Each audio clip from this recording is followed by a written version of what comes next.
Hello friends, அனைவருக்கும் வணக்கம். Welcome to Karthik the trader. Tomorrow bank Nifty expiry இருக்குது. இன்றைக்கி வந்து ஃபின் நிஃப்டி எக்ஸ்பைரி டீசெண்டாக முடிஞ்சிருக்கு.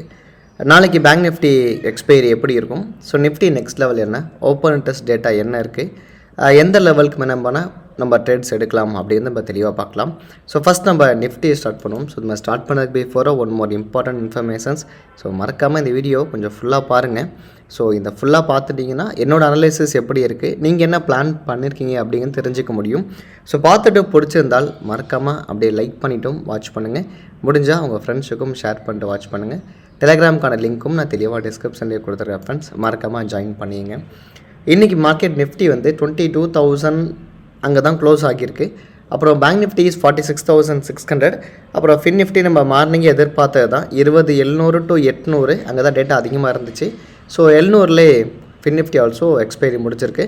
ட்ரேட் ஆகாது அப்படிங்கிறது நம்ம காலையில் தெரிஞ்சு போயிடுச்சு. நிஃப்டி இன்றைக்கி ட்ரேட் ஆகலை, பெருசாக பேங்க் நிஃப்டியும் ட்ரேட் ஆகலை. 3 நாள் லீவுக்கு அப்புறம் மார்க்கெட் ஓப்பன், பட் ட்ரேட் ஆகாதனால டிசப்பாயின்மெண்ட் ஃபார் டைரக்ஷனல் ட்ரேடர்ஸ்க்கு. பட் இன்றைக்கி நான் டைரக்ஷனல் ரொம்ப சூப்பர்.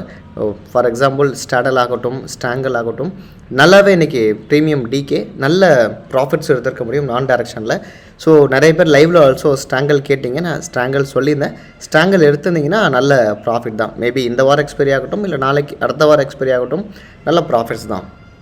ஓகே, இப்போது நிஃப்டி சினாரி எப்படி இருக்குதுன்னு பார்த்தீங்கன்னா, டே கேண்டிலில் 20யோட ஆவரேஜுக்கு மேலே போக முடியாமல் நின்றுட்டுருக்கு நிஃப்டி பொறுத்தவரை. அப்புறம் ஓப்பன் டெஸ்ட் டேட்டா வச்சு பார்க்கும்போது நிஃப்டி வந்து 22,000ல் 1.16 crore கான்ட்ராக்ட்ஸ் இருக்குது. ஸோ 22 நேரத்தில் மார்க்கெட் எப்படி இருக்குன்னா கொஞ்சம் ஸ்ட்ராங்காக தான் இருக்குது. 150 பாயிண்ட் கேப் டவுனில் இண்டிகேட் பண்ண மார்க்கெட் வித்தின் 1 minute நல்லா ஸ்ட்ராங்காக மேலே வந்துட்டு, அதுக்கப்புறம் பெருசாக செகண்ட் 15 minutes கேண்டில்லேருந்து பார்த்திங்கன்னா ட்ரேட் எதுவும் பெருசாக நடக்கலை. ஒன் மோர் இம்பார்ட்டன்ட் இன்ஃபர்மேஷன்ஸ் பார்த்திங்கன்னா 2 நாள் தாங்க மார்க்கெட் கான்ட்ராக்ட் முடிகிறதுக்கு இருக்குது. பட் ஆனால் ஸ்பாட்டுக்கும் ஃப்யூச்சர்ஸ்க்குமே இன்னும் 90 பாயிண்ட் டிஃப்ரென்ஸில் இருக்குது. அதிகமாக தான் இருக்குது ஆக்சுவலாக. சரி, ஓகே, இப்போது நாளைக்கு நம்ம ஸ்பாட்டை வச்சு மட்டுமே பார்க்கலாம். நாளைக்கு மார்க்கெட் வந்து எதை பிரேக் பண்ணால் பையிங்க்கு போகலாம் அப்படிங்கிறது பார்த்திங்கன்னா 22,076 மேலே இன்றைக்கி எங்கே பார்த்தோமோ அதே தான். 22,076க்கு மேலே மார்க்கெட் சஸ்டெயினில் இருக்குதுன்னா கண்டிப்பாக பையிங். எவ்வளோ தூரம் போகும்னா 22,200 வரைக்கும் போகும். இங்கே மார்க் பண்ணியிருக்கேன் இல்லையா? ஸோ இந்த லெவல் வரைக்கும் இதை பிரேக் ஆகுதுன்னா மட்டும் மார்க்கெட் 22,300க்கு போகும். இதுதான் இப்போ இருக்கிற சினாரியோ. அதுக்கப்புறம் கிஃப்ட் நிஃப்டி இப்போ ரெட் ஆகிற பாயிண்ட்ஸ் 22,117. வால் ஸ்ட்ரீட் ஓப்பன் ஆகணும், அதோட டேட்டா ஆல்சோ பார்க்கணும். டவுன் சைடில் எனக்கு ஐடியா இல்லை. ஏன்னா 21,950 ஆகட்டும், 21,900 ஆகட்டும், எல்லாத்துலேயும் சப்போர்ட் இருக்குது. மேபி இந்த சின்ன அதிகபட்சம் வந்துச்சுன்னா இந்த 21,850 இந்த கேப் ஃபில்லிங் வரைக்கும் மார்க்கெட் எதிர்பார்க்குறேன். டவுன் சைடு வந்துச்சுன்னா. பட் வந்தாலும் இவன்கிட்ட மார்க்கெட் ரெக்கவரி ஆகிறதுக்கான சான்சஸ் இருக்குது. ஸோ எனக்கு டவுன் சைடு ஐடியா அப்படிங்கிறது இல்லை. மார்க்கெட் 22,076 மேலே இருக்குன்னா கண்டிப்பாக பையிங்கான வியூ கிளியராக இருக்குது. 22,000 கீழே சஸ்டெயினில் இருக்குதுன்னா மேலே எப்படி 100 பாயிண்ட்ஸ் சொன்னோம் அதே மாதிரி 950, 900 தான். பட் டவுன் சைடில் என்ன ஒரு ட்ராபேக்னால் நீங்கள் கொஞ்சம் விக்ஸையும் ஃப்யூச்சர்ஸையும் அட்ஜஸ்ட் பண்ணி பார்த்து எடுத்திங்கன்னா ப்ராஃபிட்ஸ் எடுக்க முடியும். ஏன்னா இப்போது ஃப்யூச்சர்ஸ் தான் முக்கியமாக பார்க்கணும். ஏன்னா ஃப்யூச்சர்ஸ் தான் எக்ஸ்பைரி ஆக போகிறதுனால ப்ரீமியம் எல்லாம் பார்த்தீங்கன்னா ஃப்யூச்சர்ஸ் கூட தான் ட்ரேட் ஆகும். இப்போ 22,100 ஃப்யூச்சர் இருக்குன்னா இதர் நமக்கு ஸ்பாட் 22,100க்கு போகணும். இன்றைக்கி ஃப்யூச்சர்ஸ் பொறுத்தவரை 22,150க்கு மேலே பெருசாக போகலை, கிட்டத்தட்ட வந்துச்சு 150க்கு. அதுக்கப்புறம் அங்கேயே தான் மார்க்கெட் முடிஞ்சிருக்கு. கேண்டில் நல்லா பையிங் ஆல்சோ விழுந்திருக்கு. இங்கேயுமே செல்லிங் வால்யூம், இங்கேயும் பையிங் வால்யூம், ரெண்டும் பக்கத்து நடுவில் இருக்குது. ஸோ 22,000 கீழே ஃப்யூச்சர்ஸ் வருதுன்னா மார்க்கெட் கீழே போகும். ஸோ நீங்கள் டேட்டா எப்படி பார்க்கணும், 22,000 கீழே ஃப்யூச்சர்ஸ் வருதுன்னா மார்க்கெட் கீழே போக வாய்ப்பு இருக்குது. அதர்வைஸ் கொஞ்சம் மேலே வரதான் வாய்ப்பு இருக்குது. ஸோ ஒரு பக்கம் மட்டும் பார்த்தா பத்தாது.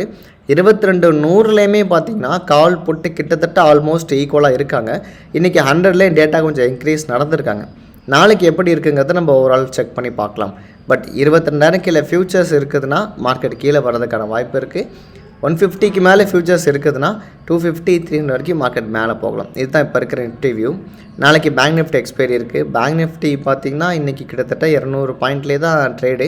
பேங்க் நிஃப்டியோட ஓப்பன் டெஸ்ட்டு பொறுத்தவரை பார்த்திங்க அப்படின்னா ஸோ எப்படி இருக்குதுன்னா இந்த கான்ட்ராக்ட் வந்து 46,500ல் 27.05 lakhs குவான்டிட்டி இருக்குது புட் சைடில். ஸோ 46,500 மார்க்கெட் கொஞ்சம் புல்லி சென்டிமெண்ட்டில் இருக்காங்க.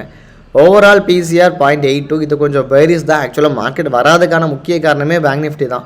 பேங்க் நிஃப்டி மட்டும் வந்துருந்துச்சு அப்படின்னா கண்டிப்பாக நிஃப்டி சூப்பராக மேலே வந்திருக்கும். பேங்க் நிஃப்டி வராதனால பெருசாக நிஃப்டி மேலே வரல. அதுக்கப்புறம் இருக்கிற எல்லா ஸ்ட்ரைக்ஸ்லையுமே பார்த்தீங்கன்னா 46,600லேயுமே கால் போட்டு ஈக்குவல், அதே மாதிரி 46,800 கால் போட்டு ஈக்குவல். ஸோ மேக்ஸிமம் வந்து 46,500 47,000 தான் அதிக டேட்டா இருக்குது.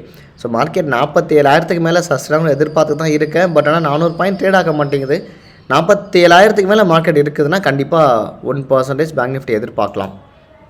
ஸோ பேங்க் நிஃப்டி பார்த்திங்கன்னா இந்த ஒரு சின்ன ட்ரெண்டு இதுக்குள்ளே தான் சஸ்டெயினில் இருக்குது. ஆனால் இந்த பெரிய கேப் அப்படிங்கிறது ஃபில் ஆகாமல் இருக்குது.